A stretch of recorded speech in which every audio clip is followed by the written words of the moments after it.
Cette capsule vous est présentée par SM Canada, 430 boulevard Vachon-Sud, Sainte-Marie-de-Beauce. Cette semaine, on parle du produit d'SM Canada. Bonjour, M. Marcoux. Bonjour, M. Marceau. M. Marcoux, je vois une trousse de premiers soins ici. C'est vos produits. Parlez-moi des produits qu'on retrouve à l'intérieur de votre trousse de premiers soins. Bien, c'est sûr que les gens pensent que dans une trousse de premiers soins, peu importe ce qu'on va acheter, une trousse de premiers soins, c'est pas toujours pareil. Ils sont pas toutes pareilles. Non, pas en tout. Il y a des différences dans les trousses de premiers soins. Il y a des niveaux de qualité, il y a des niveaux de quantité aussi. Par exemple, si je vous donne l'exemple de des trousses que je peux retrouver en pharmacie, si j'achète une trousse en pharmacie ou dans des magasins à grande surface, on va me vendre ces gaz-là. Ça sert à quoi, ça, M. Marcoux? À faire des bandages, imaginez-vous. Essayez de faire un bandage avec ça, là, vous allez trouver que c'est un petit peu difficile. Quand on arrive avec une gaz de SM Canada, on arrive avec une gaz qui s'adapte, qui se moule, qui est capable de permettre un bandage confortable, et non seulement confortable, mais qui va faire une rétention et une absorption sanguine. OK? Donc ça, c'est toute la différence. Parlez-moi aussi de ce qu'on peut faire avec les différents produits que vous avez. Là, vous me parlez d'un bandage. Bien, il y avait les bandages, il y a aussi les ciseaux. Dans les trousses de premiers soins, généralement, on va vous vendre des petits ciseaux, comme à la garde-quille. Ce qu'on appelle des petits ciseaux qui coupent jamais. Absolument. Ça coupe rien tout, ça sert à rien, d'ailleurs. Dans une trousse de premiers soins, on devrait avoir un ciseau paramètre, comme on l'offre, nous, dans notre trousse de premiers soins. Et ce ciseau paramètre-là est capable de passer à travers... Voyez-vous? À travers une scène noire? Une scène noire. On vient de commettre un crime, on dirait qu'à la télé. télé. Un crime contre la reine. Désolé. Désolé. Et ça, supposons dans une situation d'urgence où j'aurais une personne qui est prise dans son auto. Dans une voiture. Dans une voiture attachée. Elle est prise avec sa ceinture de sécurité. Le feu prend dans l'auto. Qu'est-ce que je vais faire? Est-ce que je vais être capable d'utiliser ça ou ça? Il faut se poser la question. Oui, effectivement. Il y a des niveaux de qualité. Quand on veut intervenir en situation d'urgence, eh bien, on doit avoir les bons produits. Je vois plein d'autres produits ici, entre autres. Ça, qu'est-ce que c'est exactement? Eh bien, c'est la couverture d'aluminium. La couverture d'aluminium, elle, c'est un produit qui est intéressant quand on fait du plein air parce que c'est détectable par radar.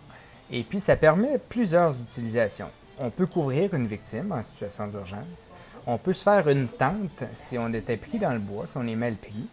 Ça va conserver la chaleur des gens, ça va permettre de pouvoir s'abriter de la pluie, de se faire détecter par radar. Ça peut aussi, curieusement, une fois déplié, ça permet de faire un brancard.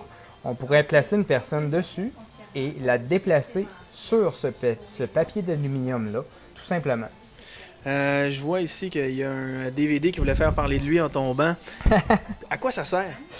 Bien, évidemment, c'est bon de connaître un peu les techniques de premiers soins. Évidemment, on ne s'en sort pas, c'est pas magique. Quand on arrive dans une situation d'urgence, on doit savoir comment intervenir. Nous, on offre, avec nos produits de premiers soins, quand on achète une trousse, un code, et on va sur Internet avec ce code-là, puis on apprend à utiliser chacun des produits et les techniques de premiers soins qui s'y rattachent. Oh, c'est une valeur ajoutée. Absolument. Je constate que j'ai pas de trousse de premiers soins chez moi. Par contre, j'en ai une dans la voiture. Est-ce que ce serait une bonne idée d'en avoir, exemple, pour la voiture, pour la maison, pour le bateau? Tout à fait. Avoir une bonne trousse de premiers soins dans son auto, dans la maison, au bateau, c'est une bonne idée. C'est une bonne idée aussi d'avoir des bons produits qui vont être dedans. Et puis là, ben, quand on est bien équipé, on est capable de bien faire les choses. Noël s'en vient à grands pas. Est-ce que ce serait une bonne idée d'offrir cette trousse-là aux gens qu'on aime? Bien, évidemment, une trousse de premiers soins, ce qui arrive, c'est que c'est unisexe. C'est une chose qu'on n'a pas l'intention de s'acheter le matin en se levant. Je veux dire, c'est pas quelque chose dont on ressent le besoin le matin en se levant. Mais c'est toujours agréable à recevoir parce que, dans un sens, donner une trousse de premiers soins à quelqu'un, c'est un peu lui dire, ben si t'arrive quelque chose, tu vas pouvoir au moins t'aider. Je vais te donner des produits qui vont pouvoir t'aider à te sauver si t'arrive un incident. Combien ça coûte, cette trousse-là? Une trousse comme ça en pharmacie va valoir approximativement 35 Maintenant, quand on les vend, nous, directement, ben c'est évident qu'il y a beaucoup moins de monde qui, sur la ligne, vont se prendre des pourcentages de profit. Donc, quand on les vend directement, nous, à 29-30 $, on est capable de vendre une trousse. Pour les projets de levée de fonds, on a des trousses qui se détaillent 20 $. Et puis là, les gens qui vont faire, admettons, une levée de fonds, chaque trousse qu'ils vendent vont vendre une trousse à 20 $. Chaque trousse qu'ils vendent, 10 $ leur revient. Donc, si un enfant, par exemple, dans une école, vend 10 trousses de premiers soins, il lui revient 100 $ pour avoir vendu 10 trousses de premiers soins. C'est mieux que le chocolat. Pas mal. Est-ce que je dois attendre que vos représentants m'appellent chez moi pour avoir droit à ces trousses de premiers soins-là? Non, nous, on ne fait pas de sollicitation en ce sens-là. On a beaucoup de gens qui nous contactent directement par le biais de notre site web.